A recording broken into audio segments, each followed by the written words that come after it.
اللہ الرحمن الرحیم الحمدللہ رب العالمین والصلاة والسلام علی اشرف الانبیاء والمرسلین وعلی آلہ وصحبہ اجمعین۔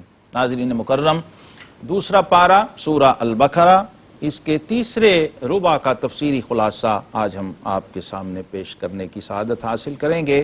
یہاں پر اللہ تبارک و تعالی نے ایک ایسے منافق شخص کا تذکرہ فرمایا ہے سورہ البقرہ کے اندر، جہاں پر جو شخص بظاہر صحابہ کرام علیہم رضوان کا ہم نشین بھی ہے، آقا کریم علیہ السلام کی مجلس کے اندر بیٹھتا بھی ہے، لیکن قرآن نے کس طرح سے اس رویے کو بیان کیا۔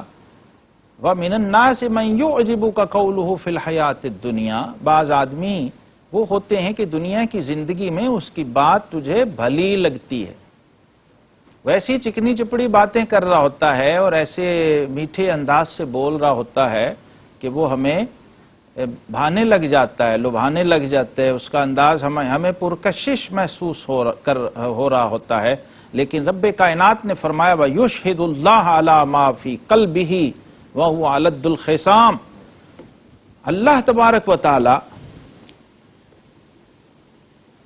اس بات کو جانتا ہے کہ جو اس کے دل کے اندر ہے۔ اب جب بندہ منافق ہو جاتا ہے نا تو وہ چاہتا ہے کہ میری اس منافقت کو کہیں سے کوئی سپورٹ اور تائید بھی مل جائے، تو فرمایا بعض دفعہ وہ قسمیں کھا کر بھی اپنی بات کو مؤکد کر رہا ہوتا ہے، اپنے اس انداز کی تائید لا رہا ہوتا ہے مختلف جھوٹی قسموں سے، اور اس میں اللہ تبارک و تعالیٰ کی ذات گرامی کا پاس و لحاظ بھی نہیں رکھتا ہے، اس کو بھی اپنی سپورٹ کے لیے استعمال کرنے کی کوشش کرتا ہے۔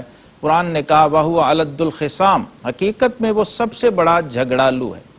یہ ایک شخص اخنس بن شریک نامی منافق کی طرف اشارہ ہے ان آیات میں، جو حضور علیہ السلام کی محفل میں بیٹھا کرتا تھا اور دعویٰ کرتا تھا محبت کا، میں بڑا عاشق رسول ہوں، مجھے حضور صلی اللہ علیہ وسلم سے بڑی محبت ہے، لیکن غائبانہ فسادی تھا، منافق تھا اور اسلام کے خلاف سازشیں کیا کرتا تھا، غیر مسلموں کو، یہود اور نصارہ کو اسلام کے خلاف ابھارا کرتا تھا اور جاسوسیاں کیا کرتا تھا، مسلمانوں کے مال مویشی کو ہلاک کرنے سے بھی دریغ اور گریز نہیں کرتا تھا، اور مسلمانوں کے جو دشمن تھے ان کے ساتھ ساز باز کیا کرتا تھا۔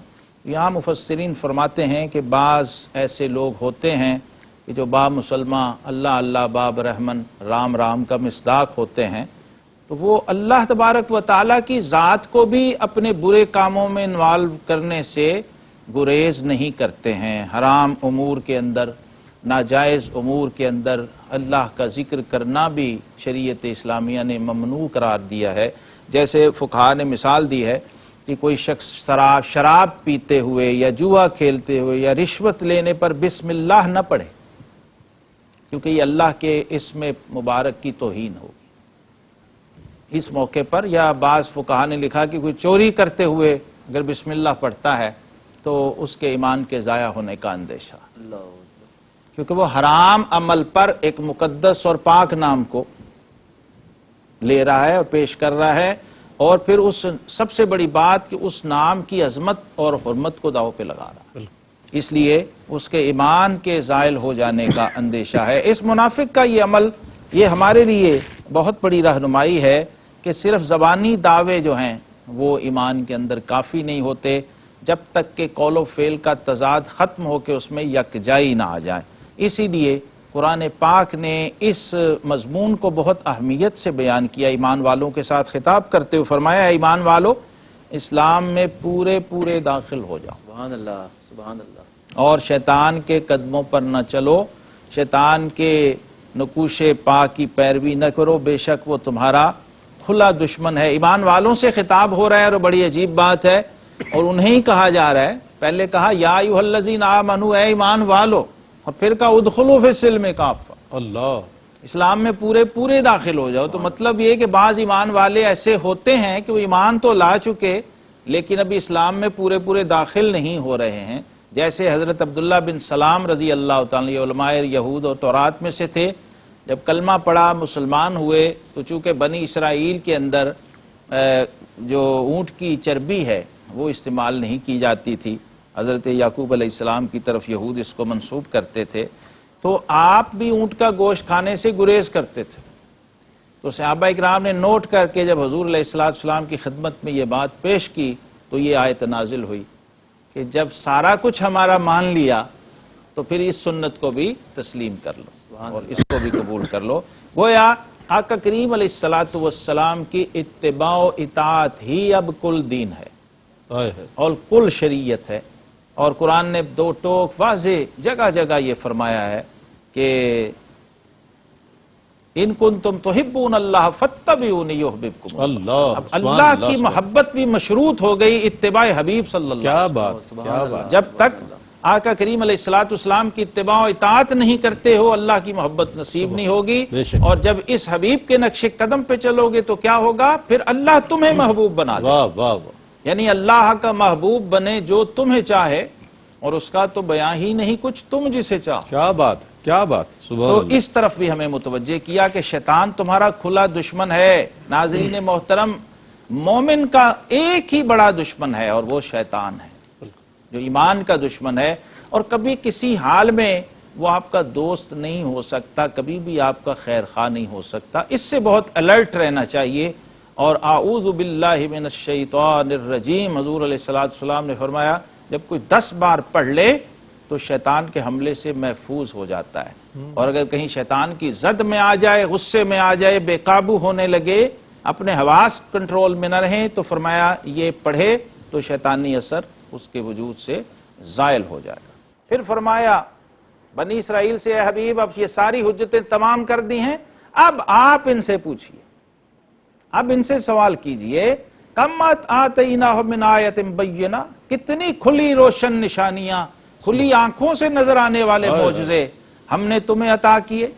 اور کتنی اہم بات فرمایا وَمَن يُبَدِّلُ نِعْمَةَ اللَّهِ مِن بَعْدِ مَا جَاءَتْهُ فَإِنَّ اللَّهَ شَدِيدُ الْعِقَابِ. جو اللہ کی آئی ہوئی نعمت کو بدل دے، اللہ کی عطا کی ہوئی نعمت کو بدل دے تو بے شک اللہ کا عذاب سخت ہے. جو علماء تورات تھے انہوں نے کیا کیا؟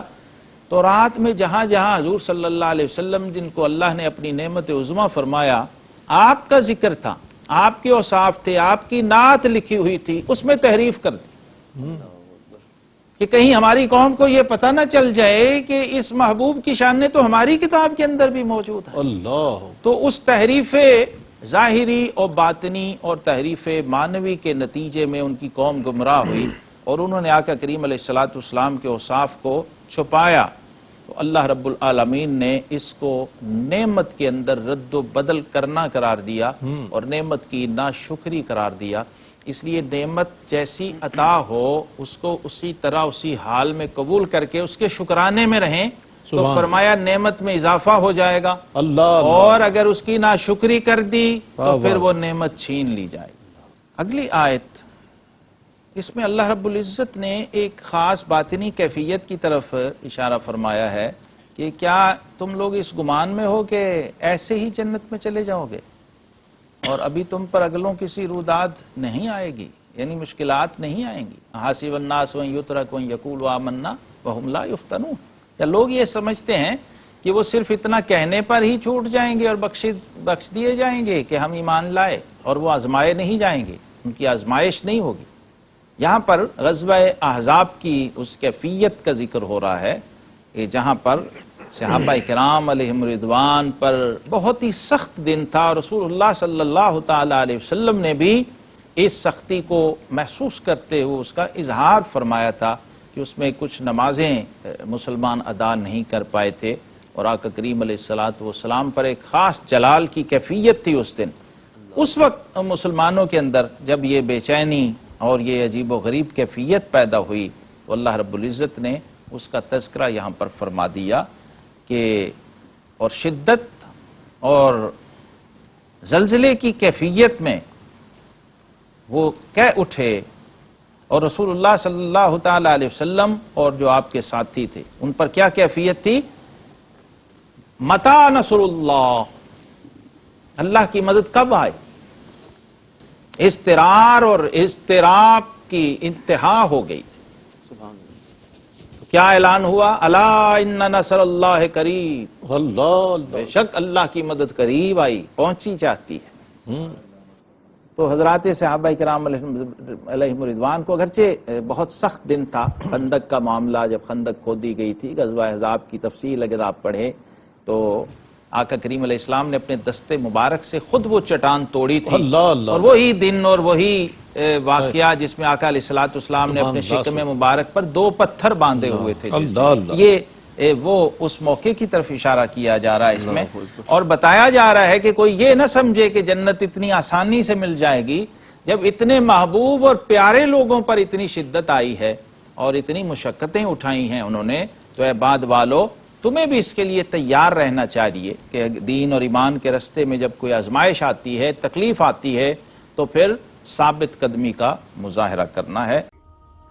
ناظرین، اگر آپ ایسی ہی مزید ویڈیوز دیکھنا چاہتے ہیں تو ہمارا ARYQTV کا چینل سبسکرائب کیجئے اور بیل آئیکن کا بٹن دبانا نہ بھولیے تاکہ آپ سے کوئی پسندیدہ پروگرام مس نہ ہو جائے۔